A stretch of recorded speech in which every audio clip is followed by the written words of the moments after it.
Halo Sobat Investor, selamat datang di Slam Invest dan kali ini kita akan membahas tentang saham Boyd Gaming ya. Video ini adalah video informasi ya bagi Sobat Investor yang ingin membeli saham apapun di channel ini. Saya akan melakukan penelitian lebih lanjut. Ini saham agak tricky ya, Boyd Gaming itu kode sahamnya adalah BYD. Sedangkan ada lagi yang namanya yang cukup terkenal juga adalah Beyond Meat. Kalau Beyond Meat itu sahamnya adalah BYND ya. Orang suka agak keliru mengira BYD dan BYND ya. Kalau untuk Beyond Meat sudah saya bahas di beberapa video sebelumnya. Mungkin juga akan saya bahas lagi untuk next time setelah ada update laporan keuangannya. Tapi untuk sekarang kita akan fokus dulu di BYD atau Boyd Gaming. Boyd Gaming ini adalah perusahaan yang bergerak di bidang hospitality ya, kita lihat nih. Boyd Gaming adalah perusahaan Amerika yang bergerak di bidang gaming dan hospitality. Gaming ini bukan game konsol atau game komputer atau game HP ya. Gaming ini adalah perjudian kayak kasino dan sebagainya, itu dimasuk dalam game di sini. Ya, pusatnya ada di Paradise, Nevada, ada di Las Vegas ya. Menurut Wikipedia, pendirinya adalah Sam Boyd dan sekarang di bawah manajemen dari anaknya yaitu Sam's son, yaitu Bill Boyd. Bill Boyd masih memimpin sebagai CEO.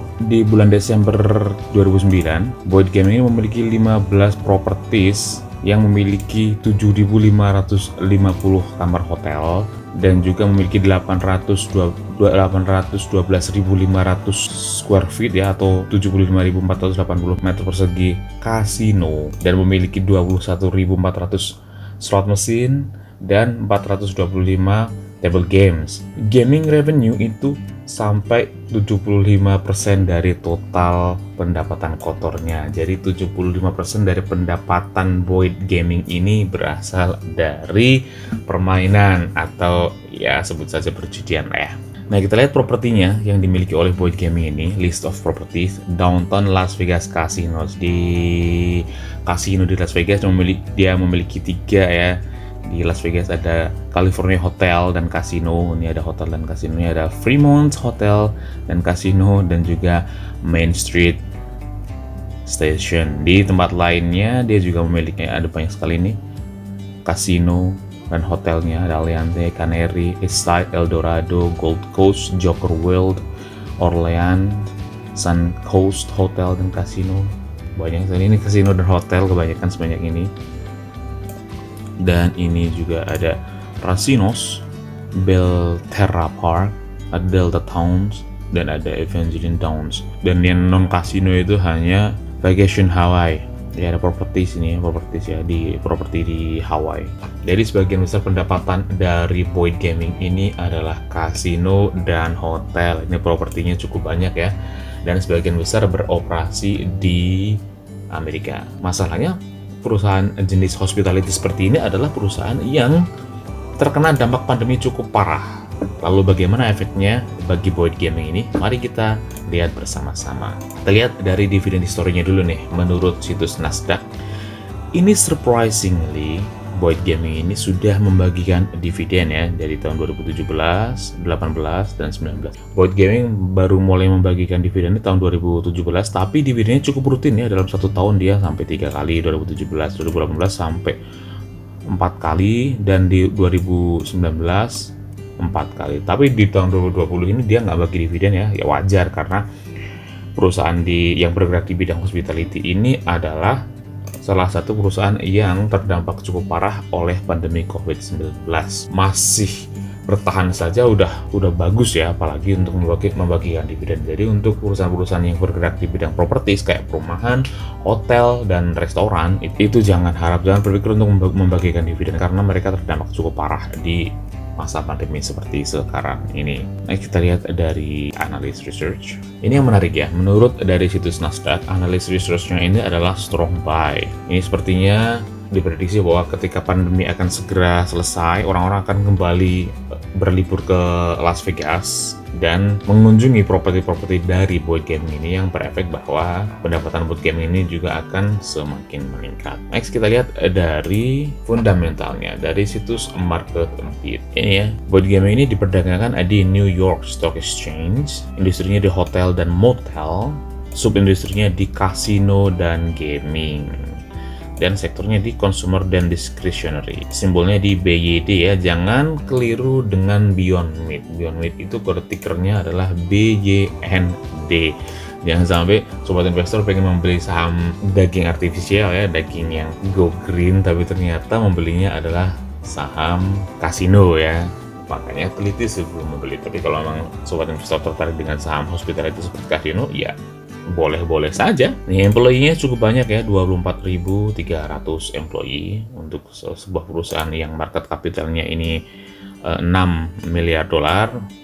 Itu cukup banyak. Ya, itu wajar karena sebagian besar kan hotel dan kasino itu kan membutuhkan banyak karyawan. Jadi hal ini adalah wajar. Tapi kita lihat lagi next. Dari debt to equity ratio ini surprisingly besar sekali ya. Debt to equity ratio-nya ini sampai 3,79. Ini besar sekali debt to equity ratio-nya, sedangkan current ratio-nya untungnya ya lumayan lah. Untuk jangka pendeknya dia mampu membayar seluruh hutang-hutang jangka pendeknya.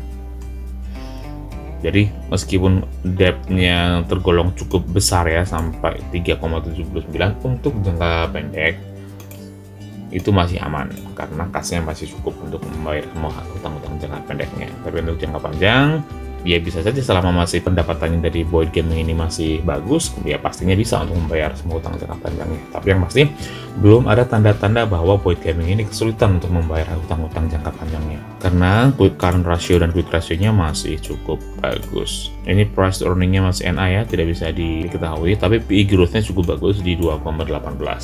Sales and book value, annual sales-nya di 3,33 miliar dolar. Ini surprise, ini gede loh sobat investor loh.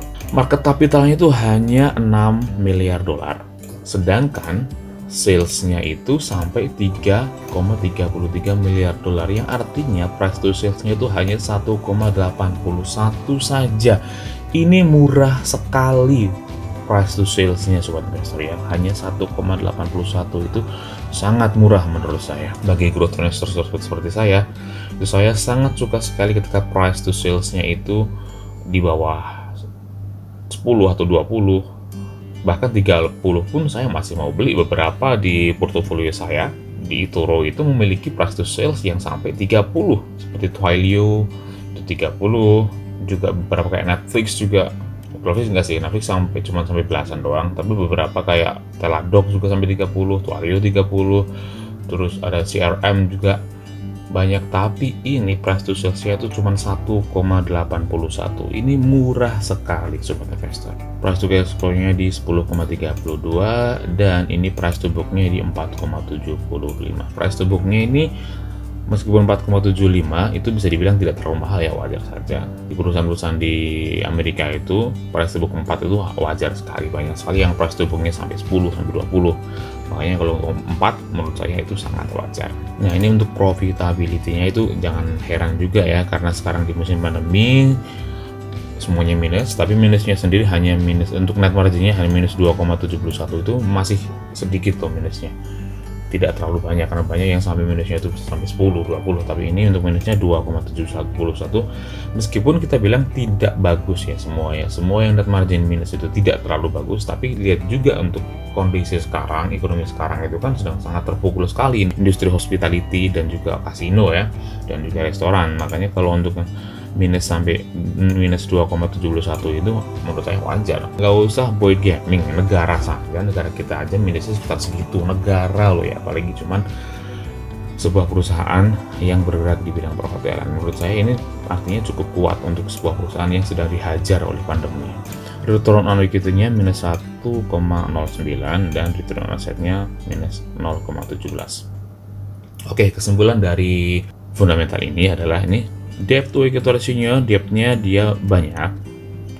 Ya wajar kan, dia perusahaan di bidang hospitality ya, wajar mereka memiliki properti yang banyak dan kebanyakan propertinya adalah dari hutang, tapi untuk secara kemampuan membayar hutangnya masih bagus. Untuk price to earning tidak bisa dipastikan, tidak bisa diketahui karena datanya masih sedikit, dan secara sales dan book value-nya ini sangat bagus sekali ya, bagus sekali karena salesnya dikit dan price to book-nya juga tidak terlalu mahal. Sedangkan secara profitability meskipun kurang bagus tapi bisa dimengerti karena industri hospitality itu sangat terdampak oleh pandemi. Intinya kesimpulan dari fundamental ini adalah Ya, untuk keadaan sekarang itu memang Boyd Gaming ini kurang bagus kalau dilihat dari fundamental. Tapi saya yakin ketika pandemi corona ini udah usai, maka Boyd Gaming ini adalah salah satu perusahaan yang sangat kuat untuk segera recovery dan segera mencetak laba kembali ya.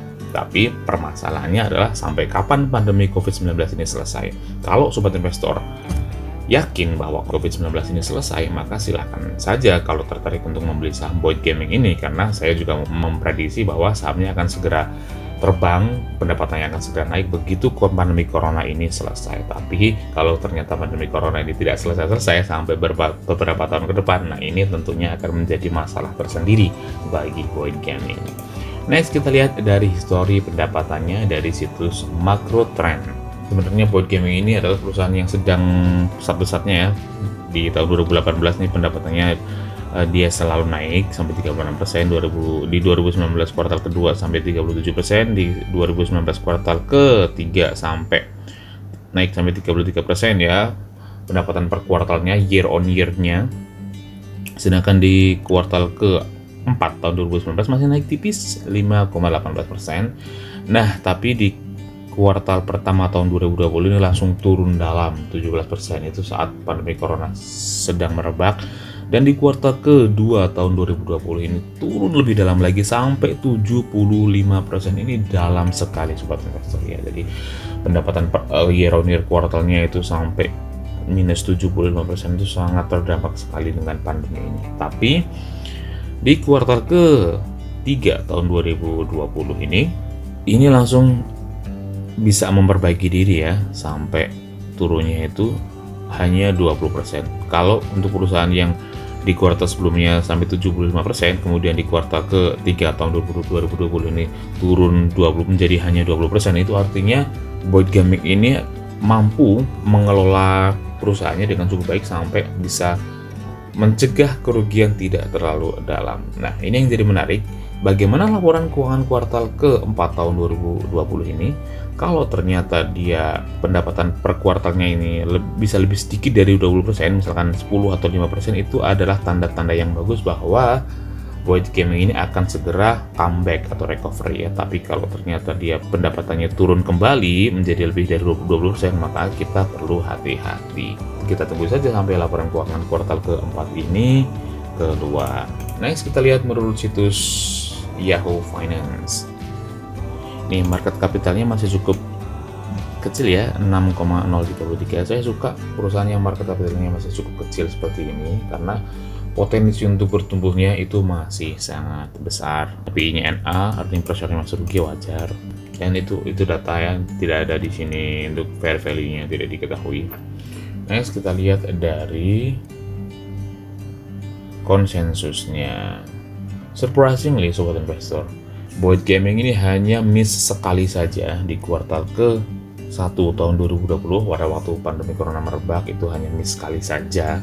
Prediksinya lebih rendah daripada prediksi konsensus. Tapi di kuartal kedua dan di kuartal ketiga tahun 2020 ini keduanya berada di atas prediksi konsensus, yang artinya Boyd Gaming ini memiliki performa yang lebih baik daripada prediksi. Dan kita lihat kalau seandainya ini di kuartal keempat ini masih bisa di atas prediksi konsensus, artinya Boyd Gaming ini cukup mampu untuk bertahan di tengah pandemi. Nah, ketika laporan keuangan kuartal keempat ini keluar dan ternyata prediksinya di atas konsensus, itu adalah pertanda yang bagus bagi sobat investor yang ingin mulai mengkoleksi saham Boyd Gaming ini. Ini kita lihat secara annual ya, padahal annualnya ini sangat bagus loh sobat investor ini. Dari revenue per tahunnya dia selalu naik ya. Di 2016 ini revenue-nya 2,2 miliar dolar, di 2017 ini revenue-nya 2,4 miliar dolar, di 2018 revenue-nya 2,63 miliar dolar, dan di tahun 2019 revenue-nya naik menjadi 3,33 miliar dolar, yang artinya naik cukup pesat ya, tiap tahun naik terus. Nah, kita lihat Kak, di tahun 2020 ini bagaimana. Kalau seandainya tidak lebih rendah saja, itu artinya udah prediksi yang cukup bagus. Next, recommendation trendnya di bulan Februari ini 5 orang merekomendasikan untuk hold dan 7 orang merekomendasikan untuk buy, dengan recommendation ratingnya di 2,1 yang artinya buy. Ini ya di analis price targetnya untuk sekarang di 54. Ya lebih tinggi daripada average-nya, tapi masih lebih rendah daripada high estimate yang $60 per lembar saham. Kita lihat pergerakan harga sahamnya ya, kita malah belum lihat pergerakan harga sahamnya ini untuk Boyd Gaming ini. Dalam satu hari terakhir ya, di tanggal 12 Februari ini, Boyd Gaming itu naik 1,1%, lumayan. Di dalam 5 hari terakhir cukup landai saja, yaitu 0,35%. Dalam 1 bulan terakhir, Boyd Gaming ini naik sampai 11%. Wow, dalam 1 bulan naik 11% sobat investor. Sedangkan dalam 6 bulan terakhir itu naik cukup tinggi ya, sampai 101%. Dalam 6 bulan naik 2 kali lipat. Luar biasa ya, optimisme orang-orang terhadap Boyd Gaming ini luar biasa nih. Dalam satu tahun terakhir, setelah turun cukup dalam ya di bulan Maret sampai 76%, ternyata langsung comeback recovery sampai 60% saja.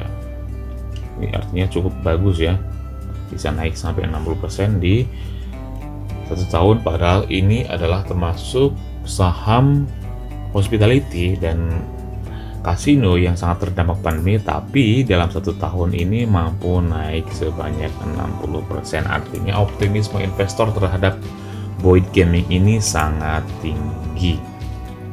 Dan ditambah dengan recommendation ratingnya yang buy, baik dari situs Yahoo Finance. Nah ini kita lihat aja earning announcement-nya di 16 Februari.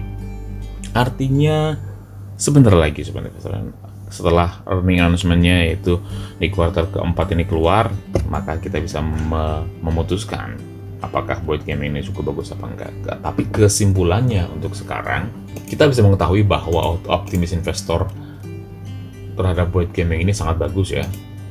Sampai dalam 1 tahun naik 60%, dan recommendation ratingnya baik dari Yahoo Finance ataupun dari Nasdaq ini cukup bagus. Rekomendasinya adalah buy dan strong buy. Untuk Yahoo Finance buy, untuk Nasdaq adalah strong buy. Jadi kesimpulannya gimana? Untuk kesimpulannya untuk Boyd Gaming ini adalah tergantung dari optimisme sobat investor. Ini kita bicara soal growth stock ya. Kalau untuk value investor, menurut saya ini perusahaan Boyd Gaming ini kurang bagus untuk secara value, karena price to earning-nya tidak diketahui. Tapi untuk secara growth investor, menarik atau enggak itu tergantung dari prediksi sobat investor. Kalau diprediksi bahwa corona akan segera selesai, akan segera berakhir, dan orang-orang tentunya akan segera berlibur ya ke hotel atau ke kasino untuk melepaskan kebosanannya setelah selama ini pandemi ya, maka saham Boyd Gaming ini sangat potensial untuk segera melesat terbang kembali ya. Tapi jika menurut sobat investor corona ini masih akan terus bertahan lama, atau bahkan akan kembali lockdown atau PSBB lagi di Amerika, maka tentunya akan berdampak pada performa Boyd Gaming ini. Jadi menurut sobat investor gimana nih, corona ini gimana, mau akan segera selesai atau masih lama? Dan apakah menurut kalian saham Boyd Gaming ini potensial untuk dimiliki atau masih wait and see? Kalau untuk saya sendiri, untuk saham invest, saya masih wait and see terhadap saham Boyd Gaming ini. Menurut pendapat kalian gimana? Tuliskan di kolom komentar. Dan jika kalian memiliki request yang ingin dibahas selanjutnya, silakan juga tuliskan di kolom komentar. Klik like dan share video ini, dan klik subscribe jika kalian belum melakukan subscribe. Oke, cukup sekian video kita kali ini. Sampai jumpa di video selanjutnya. Salam investasi.